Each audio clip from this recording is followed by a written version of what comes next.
नमस्कार दोस्तों, ढोल में पोल चैनल में आप सब मित्रों का हार्दिक स्वागत करता हूं। दोस्तों, पिछले क्रमांक के 119 के वीडियो के माध्यम से आपने देखा कि महर्षि परशुराम के पिताजी जमदग्नि महाराज किस तरह से गादी क्षत्रिय जो कि कौशिक वंशी थे, कौशिक कहलाते हैं, कौशिक वंशी क्षत्रिय गादी महाराज की पुत्री सत्यवती को मांग कर लाए हैं ऋचिक महाराज ब्राह्मण, और किस तरह से उनसे फिर जमदग्नि महाराज का जन्म होता है। और ये जमदग्नि महाराज के मामा जी थे विश्वामित्र, जो गादी के पुत्र थे, सत्यवती के भाई थे। दोस्तों, इस तरह से इनके बीच में संबंध रहा क्षत्रिय और ब्राह्मणों का। और ये जो है जमदग्नि महाराज जो है, इनसे परशुराम जी सहित 4 पुत्र और हुए। जो प्रसेनजित की कन्या थी उसे भी मांग के लाए, उनसे भी विनय याचना की। तब प्रसेनजित ने इनको अपनी पुत्री दी, जिसका नाम था रेणुका। प्रसेनजित कौशल नरेश थे और वो प्रबल बुद्ध धर्म के अनुयायी थे। उनकी पत्नी भी बुद्ध धर्म की अनुयायी थी दोस्तों। और इस तरह से इस प्रकरण से ये मालूम पड़ता है कि महर्षि परशुराम हों या राम हों, ये बुद्ध और महावीर के समकालीन रहे हैं। और जो भी इनकी कथा कहानियाँ लिखी गई हैं, जो उसी काल में लिखी गई हैं। ये महाभारत में स्पष्ट दिया हुआ है दोस्तों। महाभारत में ये पृष्ठ वन पर्व में 249 पर दी हुई है इनकी कहानी। और इसके अनुसार तो प्रसेनजित जो हैं ये कौशल नरेश हैं, और इन्होंने महातपस्वी जमदग्नि ने वेदाध्ययन आरंभ किया और नियमानुसार स्वाध्याय करने से सभी वेदों को कंठस्थ कर लिया। फिर उन्होंने राजा प्रसेनजित के पास जाकर उनकी पुत्री रेणुका के लिए याचना की और राजा ने उन्हें अपनी बेटी विवाह दी। इस प्रकार जमदग्नि के लिए जो रेणुका थी वो भी क्षत्रिय कन्या थी। जैसे परशुराम जी 4 भाइयों समेत पैदा हुए, तो रेणुका क्षत्रिय थी और प्रसेनजित जो थे वो कौशल नरेश थे और बुद्ध धर्म के अनुयायी थे। उनकी पत्नी भी बुद्ध धर्म के अनुयायी थी। इस तरह का अन्य ग्रंथों में हवाला मिलता है और गूगल पर आप देख सकते हैं। और दोस्तों, ये जो है महाभारत, ये महाभारत में है। और महाभारत के बाद जो कल की कथा थी वो मैं नवम स्कंध 15वां अध्याय इससे सुनाई थी आपको, श्रीमद् भागवत सुधा सागर से। इसमें जो है उनको प्रसेनजित को रेणु ऋषि बता दिया इन्होंने। इसका मतलब अपने वो छिपाने के लिए, इन्होंने उनका जाति धर्म छिपाने के लिए ऋषि की संज्ञा दे दी है और उनका दूसरा नाम भी रेणु कर दिया है। बहुत सी कथाओं में, अन्य कथाओं में भी प्रसेनजित उर्फ रेणु। तो रेणु की रेणुका और नैनुका 2 कन्याएं थीं। उनमें से रेणुका जो है इसके लिए, और जो नैनुका थी उनकी प्रसेनजित की कन्या, वो सहस्राबाहु अर्जुन के लिए थी, जिसको कल की कथा में इन्होंने मार दिया था। यानी ये जिनको मारा सहस्राबाहु अर्जुन, परशुराम जी ने जो गाय ले गए थे कामधेनु, आपको याद होगा पिछले वीडियो के माध्यम से, तो वो सहस्राबाहु अर्जुन जो है इनके मौसा हुए, क्योंकि रेणुका की बहन उसके लिए ब्याही थी, सहस्राबाहु अर्जुन के लिए। तो ये देखिए, ब्राह्मण और क्षत्रिय दोनों जातियों का मेल से ये वंश पैदा हुआ है। उधर भृगुवंश, कौशिक वंश, गाधी महाराज, और ये जो है ब्राह्मण ऋचिक ऋषि, और इनसे ये जो है आगे वंश परंपरा इस तरह से चली है दोस्तों। तो आपको ये विदित होगा कि विश्वामित्र जी क्षत्रिय थे और ये इनके पिताजी के, परशुराम के पिताजी के मामा लगते थे। इनकी माँ सत्यवती थी और जमदग्नि की, और उनके वो भाई थे। तो दोस्तों, इस तरह से जो क्षत्रिय ब्राह्मण संघर्ष हुआ, ये आपस में एक दूसरे की प्रतिष्ठा और मान मर्दन या अपनी प्रतिष्ठा कायम रखने के लिए इनमें विकट संघर्ष हुआ है।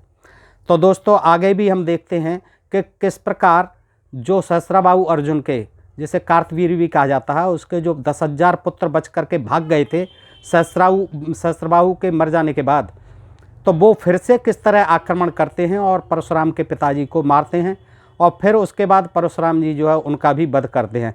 तो दोस्तों, ये प्रसंग भी बड़ा रोचक है और देखने के लिए है। ये ब्राह्मण क्षत्रिय संघर्ष पहले से ही चला आ रहा है दोस्तों।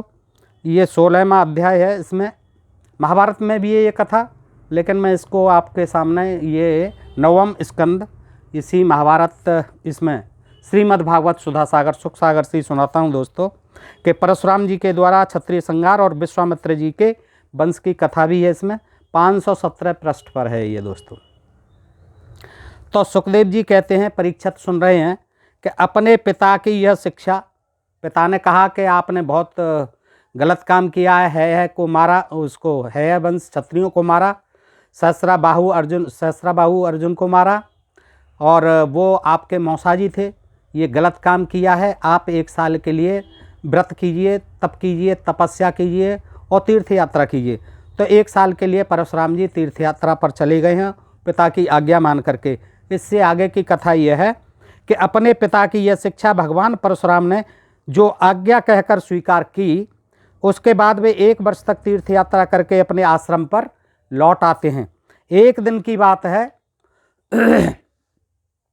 परशुराम जी की माता रेणुका गंगा तट पर गई हुई थी। गंगा तट पर ही रहते थे वो, आश्रम था उनका। वहाँ उन्होंने देखा कि गंधर्वराज चित्ररथ कमलों की माला पहने अप्सराओं के साथ विहार कर रहा है। यहाँ जो है इसमें अप्सराओं के साथ दिखाया है, महाभारत में अप्सराओं के साथ नहीं है, वो नहरा है अकेला। तो गंधर्वराज चित्ररथ कमलों की माला पहने अप्सराओं के साथ विहार कर रहा है। वे जल लाने के लिए नदी तट पर रोज जाती थी। नदी तट पर गई सामान्य रोजाना की तरह, और जल क्रीड़ा करते हुए गंधर्व को देखने लगी। और पति देव के हवन का समय हो गया, पानी ले जाना होता था उनको हवन के लिए, पति जी इंतजार करते थे।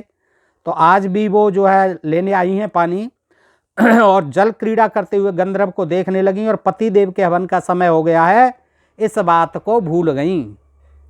वो गंधर्व के साथ जो है वार्तालाप में लग गई या उसे देखने लग गई, यानी सब कुछ भूल गई कि मुझे पानी भी ले जाना है। वो हवन के लिए बैठे हैं पतिदेव।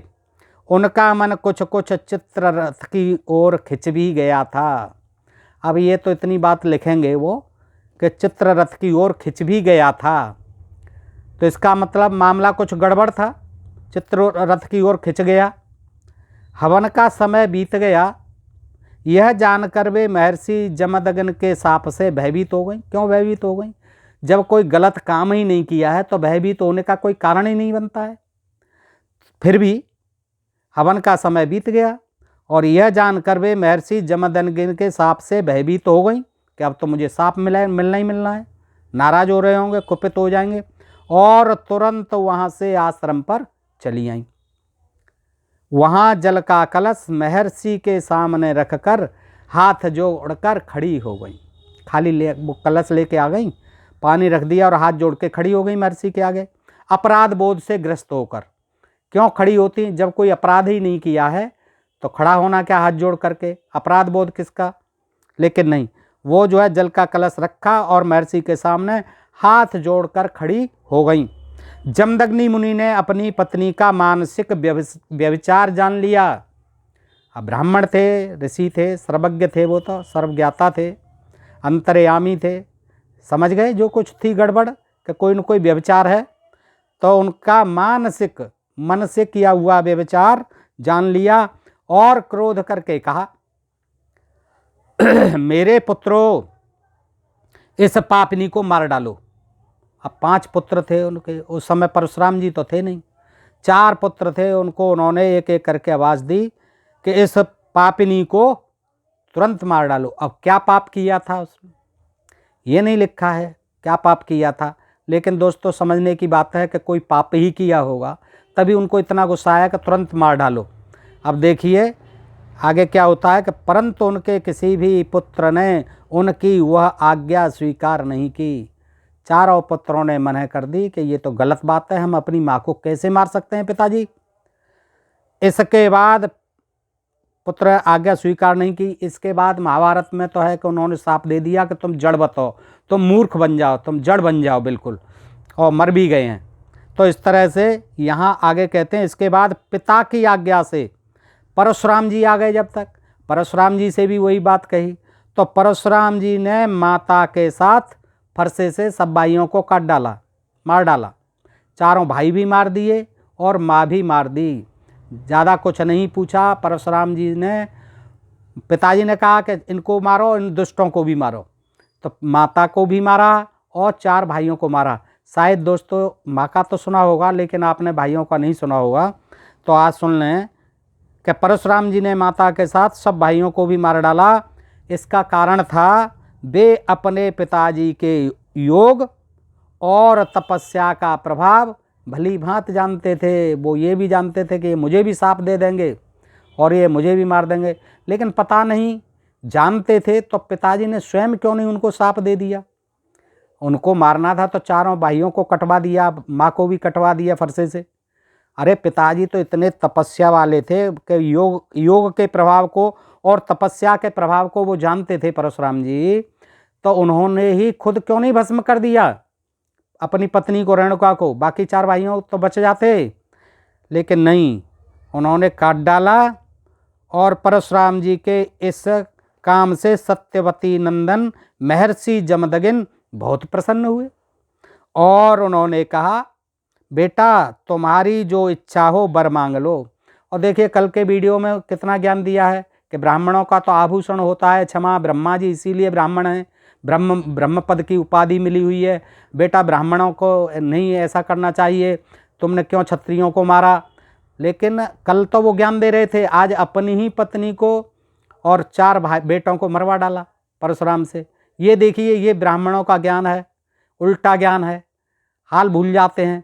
और जब तुम्हारे अंदर इतना तपस्या का और योग का प्रभाव था तो उस दुराचारिणी को आप जो शाप दे देते, मार देते, कलेश खत्म होता।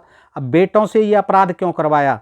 परशुराम जी भी भाई क्षत्रियों का अंश था, उनमें क्षत्रिय कुल से भी माँ थी, दादी थी, तो वो और माँ भी क्षत्रिय कुल की थी, तो उनमें तो क्षत्रिय था, ब्राह्मणत्व भी था और क्षत्रियत्व भी था। अब दोनों का जहाँ संयोग हो जाएगा तो वो तो विकराल चीज़ होनी है, और वो ही विकराल चीज़ थी परशुराम जी के अंदर। तो उन्होंने काट दिया परशुराम जी के इस काम से।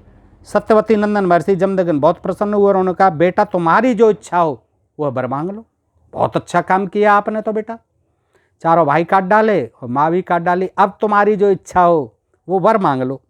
परशुराम जी ने कहा, पिताजी मेरी माता और सब भाई जीवित हो जाएं तथा उन्हें इस बात की याद न रहे कि मैंने उन्हें मारा था।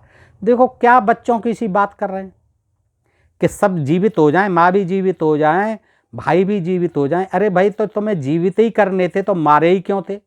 उनको वैसे ही समझाते, भाइयों का तो कोई दोष ही नहीं था, माँ को समझाते, पिताजी को पहले ही समझा देते। लेकिन तुम्हें अगर इतना ही वरदान देने की ताकत थी पिताजी को, तो ये ड्रामा क्यों कर रहे थे कटवाने का, मरवाने का।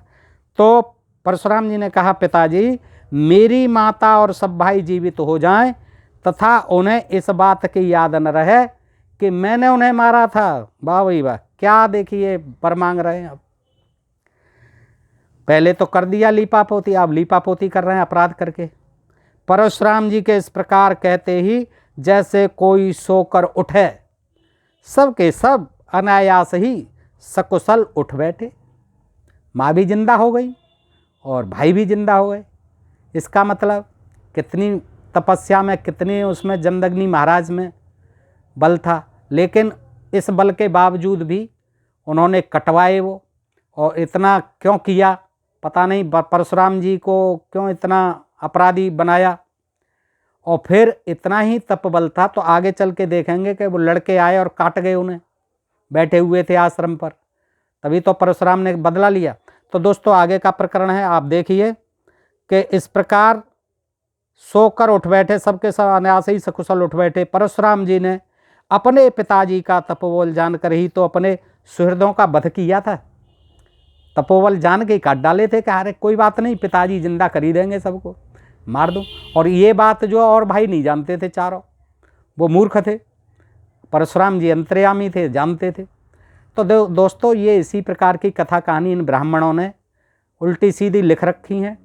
इनके पढ़ने से केवल यही ज्ञात होता है कि इन ब्राह्मणों ने अपनी प्रतिष्ठा बढ़ाने के लिए, यहाँ पर अपना आधिपत्य जमाने के लिए किस प्रकार यहाँ के लोगों को मूर्ख बनाया। और उल्टी सीधी कहानी सब बे सिर पैर की कहानियाँ हैं दोस्तों। और इनके पढ़ने का मकसद मेरा आपके सामने यही है कि इस प्रकार की कथा कहानियाँ गढ़ कर के ही आज तक इन्होंने इस देश का बहुत अहित किया है। तमाम जाति, धर्म, पाखंड और अंधविश्वास खड़ा किया है। इनके पढ़ने से कोई फ़ायदा नहीं है। प्रसेनजित जो है ये बौद्ध धर्म के अनुयायी थे, जो रेणुका थी इनकी माँ परशुराम जी की। और ये कथा कहानी, ये श्रीमद् भागवत कथा जो है ये बाद में लिखी गई है, महाभारत पहले का, उसमें प्रसेनजित लिखा हुआ है। इसमें इन्होंने ऋषि बनाने की कोशिश की, उसे रेणु ऋषि। तो जबकि प्रसेनजित ही था, वो बौद्ध धर्म का अनुयायी था और उस समय बौद्ध काल था और बुद्ध भगवान का और महावीर भगवान का दोनों थे, उन्हीं के समकालीन थे प्रसेनजित। उनकी पुत्री ये जो है छत्री थी और ये जमदग्नि महाराज ब्याह कर लाए थे, याचना करके लाए थे। तो दोस्तों आगे की कथा सुनते हैं। सहस्त्रबाहु अर्जुन के जो लड़के परशुराम जी से हारकर भाग गए थे, पिता को मार दिया था, उन्हें अपने पिता के वध की याद निरंतर बनी रहती थी, बनी रहेगी। भाई बदला तो लेना ही है पिताजी का, पिताजी की हत्या का बदला लेने के लिए वो भी आकुल रहते थे। तो उन्हें अपने पिता के वध की याद निरंतर बनी रहती थी, कहीं एक क्षण के लिए भी उन्हें चैन नहीं मिलता था। 518 पे पृष्ठ है ये, श्रीमद् भागवत 9वां स्कंद है दोस्तों।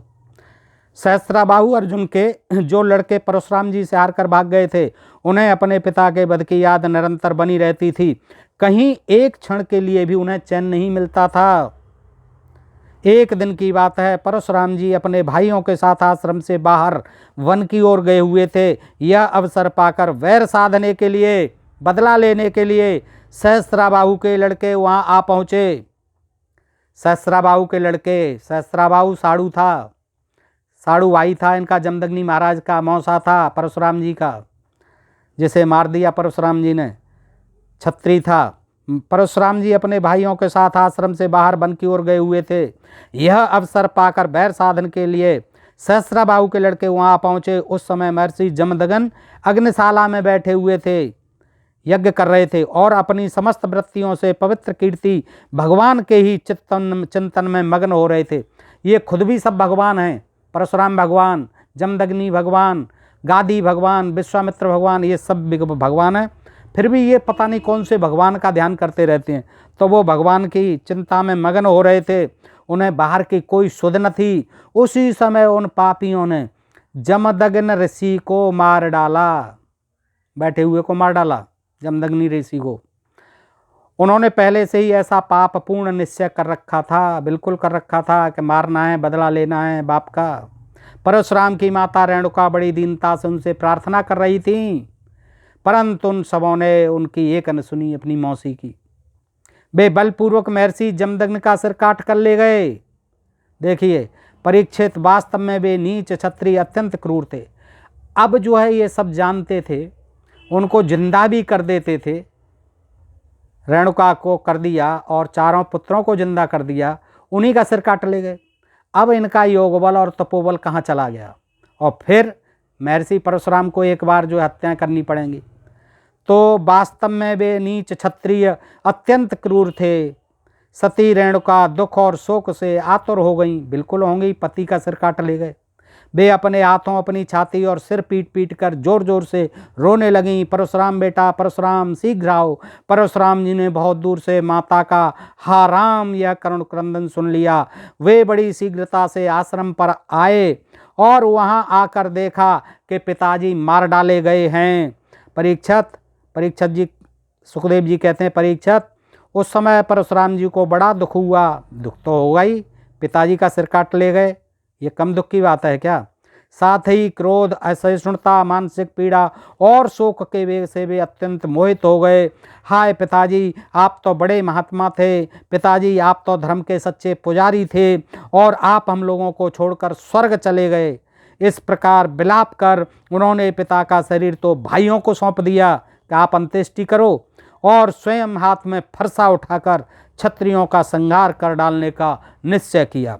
परीक्षित, परशुराम जी ने माहिष्मती नगरी में जाकर सहस्त्रबाहु अर्जुन के पुत्रों के सिरों से नगर के बीचों बीच एक बड़ा भारी पर्वत खड़ा कर दिया। माहिष्मती नगरी में रहते थे लड़के, भाग गए, काट के सिर ले गए, तो वहीं पहुंच गए परशुराम जी और उन लड़कों के सिर काट काट के एक पर्वत खड़ा कर दिया। उन्होंने फरसे से सब काट डाले। उस नगर की शोभा तो उन ब्रह्मघाती नीच क्षत्रियों के कारण, ब्रह्मघाती ब्राह्मणों को मारने वाले ब्रह्म घाती। ये ब्रह्म शब्द जो है ब्राह्मणों के लिए देखिए, ब्राह्मण घाती या ब्रह्म घाती। इसी तरह से ब्रह्मा जो है ब्रह्मवादी हो गए, यानी ब्राह्मणवादी का पद मिल गया था। ब्रह्मघाती नीच क्षत्रियों के कारण ही नष्ट हो चुकी थी। उनके रक्त से एक बड़ी भयंकर नदी बह निकली, जिसे देखकर ब्राह्मण द्रोहियों का हृदय भय से कांप उठता था। और दोस्तों एक बात और बता दें आपको, ये गाधी जो विश्वामित्र के पिताजी थे, जिनकी सत्यवती कन्या थी और जमदग्नि महाराज की माँ थी, वो गाधी नरेश थे, क्षत्रिय थे, इस तरह से बताया गया। और वो कन्नौज, कहीं उनको कन्नौज का और कहीं गाजीपुर जिला जो है उत्तर प्रदेश में, उसका निवासी, वो उसका राजा बताया गया है। तो उसे, और ये जो है कुरुक्षेत्र के पास में कहीं महिष्मती नगर दिखाया गया है। तो उनके रक्त से एक बड़ी भयंकर नदी बह निकली, जिसे देखकर ब्राह्मण द्रोहियों का हृदय भय से कांप उठता था। भगवान ने देखा कि वर्तमान क्षत्रिय अत्याचारी हो गए हैं, इसलिए राजन, भगवान ने देखा, देखिए भगवान परशुराम भी भगवान हैं, उनके पिताजी भी किसी भगवान का ध्यान कर रहे थे। तो भगवान पता नहीं कौन कौन से भगवान थे, ये भी सब भगवान थे। तो परशुराम भगवान ने देखा कि वर्तमान क्षत्रिय अत्याचारी हो गए हैं, इसलिए राजन उन्होंने अपने पिता के वध को निमित्त बनाकर 21 बार पृथ्वी को क्षत्रियहीन कर दिया और कुरुक्षेत्र के समंत पंचक में ऐसे ऐसे 5 तालाब बना दिए जो रक्त के जल से भरे हुए थे, जो रक्त से भरे हुए थे। कुरुक्षेत्र के समंत पंचक में, यह कोई क्षेत्र रहा होगा, कुरुक्षेत्र के समंत पंचक में ऐसे ऐसे 5 तालाब, वहाँ तो दीवारें खड़ी कर दी, पर्वत खड़ा कर दिया था मुंडों का, और यहाँ पर कुरुक्षेत्र के समंतक में 5 तालाब बना दिए जो रक्त के जल से भरे हुए थे। परशुराम जी ने अपने पिताजी का सिर लाकर उनके धड़ से जोड़ दिया। देखिए ये भी विकट कारनामा कर दिया। परशुराम जी ने अपने पिताजी का सिर, अब पता नहीं कहाँ मिला होगा उस समय तक, जो है इतना समय हो गया, पिताजी का सिर कहीं मिल गया उन्हें, उनसे मांग लिया होगा। परशुराम जी ने अपने पिताजी का सिर लाकर उनके धड़ से जोड़ दिया और यज्ञों द्वारा सर्वदेवमय आत्म स्वरूप भगवान का यजन किया, यज्ञ किया भगवान का धड़ से जोड़ करके। यज्ञों में उन्होंने पूर्व दिशा होता को, दक्षिण दिशा ब्रह्मा को, पश्चिम दिशा अर्ध्य को और उत्तर दिशा समगान करने वाले उद्गाता को दे दिया। देखिए ये ब्रह्मा जी भी आते हैं जब यज्ञ होते हैं, तो ये भी साधारण ब्राह्मण ही थे। ब्रह्मा जी भी आते हैं, दक्षिण दिशा ब्रह्मा को दे दी जीत पृथ्वी की। उन्होंने पूर्व दिशा होता को, दक्षिण दिशा ब्रह्मा को, पश्चिम दिशा अदर्यु को और उत्तर दिशा सामगान करने वाले उद्गाता को दे दी। उसी प्रकार अग्निकोण आदि विदिशाएँ ऋतुजों को दी, कश्यप जी को मध्यभूमि दी, उपद्रष्टा को आर्याव्रत दिया और दूसरे सदस्यों को अन्यान्य दिशाएं प्रदान कर दी। सारा जो पता नहीं क्यों दे दी, उन्होंने जीत ली उनको मार करके, और सारी पृथ्वी दान में कर दी। और ये नहीं बताया गया इसमें कि फिर भी पिताजी जिंदा हुए कि नहीं, जोड़ दिया था धड़, पर इसमें कहीं भी किसी भी ग्रंथ में ये नहीं है पिताजी जिंदा कर दिए थे। लेकिन वो इतने क्षुब्ध हुए, इतने परेशान हुए, इतने दुखी हुए कि जो कुछ भी उनके पल्ले पड़ा उस युद्ध के बाद, क्षत्रियों को मारने के बाद, उसे छोड़ छाड़ करके वो स्नान करके यज्ञांत यानी यज्ञ के बाद स्नान करके वे समस्त पापों से मुक्त हो गए और ब्रह्म नदी सरस्वती के तट पर मेघ रहित सूर्य के समान शोभायमान हुए। महर्षि जमदग्नि को स्मृत स्वरूप संकल्पमय शरीर की प्राप्ति हो गई। परशुराम जी से सम्मानित होकर परशुराम जी से संकल्पमय शरीर की प्राप्ति हो गई महर्षि जमदग्नि को। स्मृत रूप में हुई, साक्षात नहीं हुई, संकल्पमय शरीर की प्राप्ति हो गई। परशुराम जी से सम्मानित होकर वे सप्तऋषियों के मंडल में 7वें ऋषि बन गए। सप्तऋषियों में जाके मिल गए वो।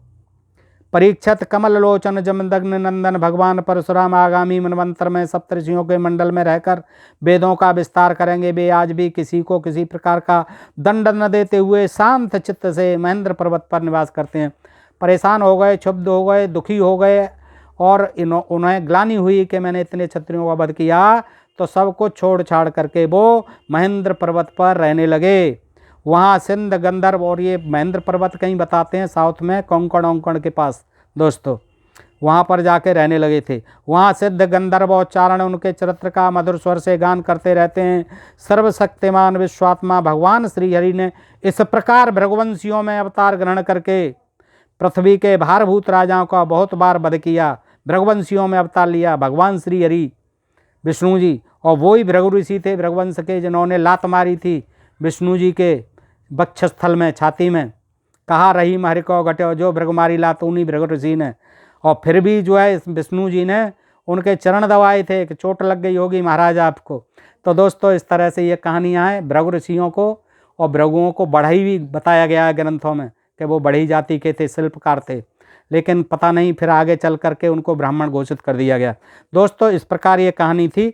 अब थोड़ी सी कहानी आप गाधी के पुत्र सत्यवती की तो आपने कथा सुन ली, विश्वामित्र की भी सुन लें कि महाराज गाधी के पुत्र हुए प्रज्वलित अग्नि के समान परम तेजस्वी विश्वामित्र जी, यानी ये जमदग्नि महाराज के मामा जी थे। इन्होंने अपने तपोबल से क्षत्रियत्व का त्याग करके ब्रह्म तेज प्राप्त कर लिया था। कर ही लेंगे, उन्होंने भी तपस्या की, क्षत्रिय तो थे ही वो, लेकिन ब्राह्मण भी तो उनके भांजे थे, मामा थे उनके जमदग्नि महाराज के। परीक्षित विश्वामित्र जी के 100 पुत्र थे, उनमें बिचले पुत्र का नाम था मधुचंदा, इसलिए सभी पुत्र मधुचंदा के ही नाम से विख्यात हुए, सबका नाम मधुचंदा ही रख दिया। विश्वामित्र जी ने भृगुवंशी अजीतगर्त के पुत्र अपने भांजे पुनःसेप को, जिसका एक नाम देवरात भी था, पुत्र रूप में स्वीकार कर लिया, उसको भी बना लिया था पुत्र देवरात को, जो अजीगर्त का पुत्र था, जो कि बेच दिया था अजीगर्त ने, बीच का था, अजीगर्त ने बेच दिया था उसको अम्बरीश को, उसके यज्ञ पशु के रूप में। बहुत गाय ली थी, हजारों गाय लेकर के बहुत बड़ी रकम ली थी, बेच दिया था। वो बचा के जब उसे मालूम पड़ा कि मुझे तो यहाँ बलि दी जाएगी, भाग निकला था और भाग करके वो विश्वामित्र जी की शरण में गया, और विश्वामित्र जी ने उसे वरुण देवता से मांग लिया। वरुण देवता नहीं यज्ञ करा रहे थे, उनके पुत्र नहीं होता था। दोस्तों मैं पहले वीडियो में ये बता चुका हूँ। तो पुत्र रूप में स्वीकार कर लिया उसको विश्वामित्र जी ने, बचा दिया उसे और अपना पुत्र बना लिया देवरात नाम का, क्योंकि वो देवताओं से छुड़ाया गया था। वरुण देवता के हवन यज्ञ दिया जाना था, पशु यज्ञ होना था, नरमेध यज्ञ। और अपने पुत्रों से कहा कि तुम लोग इसे अपना बड़ा भाई मानो, देवरात को, पुनःसेप को। यह वही प्रसिद्ध भृगुवंशी पुनःसेप था, यह भृगुवंश का ही था, जो हरिश्चंद्र के यज्ञ में यज्ञ पशु के रूप में मोल लेकर लाया गया था। वही था हरिश्चंद्र के यज्ञ में, जो वरुण महाराज को आहुति दी जानी थी उसकी, नरमेध यज्ञ की। नरमेध यज्ञ बहुत होते थे दोस्तों, और इसकी भी मैं किसी दिन और वीडियो बनाऊंगा एक, और इसमें हरिश्चंद्र का भी हुआ है। तो हरिश्चंद्र के यज्ञ में यज्ञ पशु के रूप में मोल लेकर लाया गया था। विश्वामित्र जी ने प्रजापति वरुण आदि देवताओं की स्तुति करके उसे पास बंधन से छुड़ा लिया था। करे ऐसा मत करो, ये ब्राह्मण पुत्र है, ये बहुत पाप पड़ेगा, किसी तरह से विनय याचना करके वरुण आदि से छुड़ा लिया था। किसने? विश्वामित्र जी ने। किसे? पुनःसेप को। किसका पुत्र था? अजीगर्त ऋषि का, बीच का पुत्र था। देवताओं के यज्ञ में हुआ पुनःसेप देवताओं द्वारा विश्वामित्र जी को दिया गया था। अतः दैवहेरात, इस व्युत्पत्ति के अनुसार गाध वंश में यह तपस्वी देवरात के नाम से विख्यात हुआ। विश्वामित्र जी के पुत्रों में जो बड़े थे, उन्हें पुनःसेप को बड़ा भाई मानने की बात अच्छी न लगी। उन्होंने कहा था बड़ा भाई मानिए आप इसे, 100 पुत्रों में से सबसे जो बड़े थे, सबसे कहा कि इस देवरात को, ये भी मेरा पुत्र है, हालांकि वो देवताओं का दिया हुआ था, आप समझ रहे हैं दोस्तों।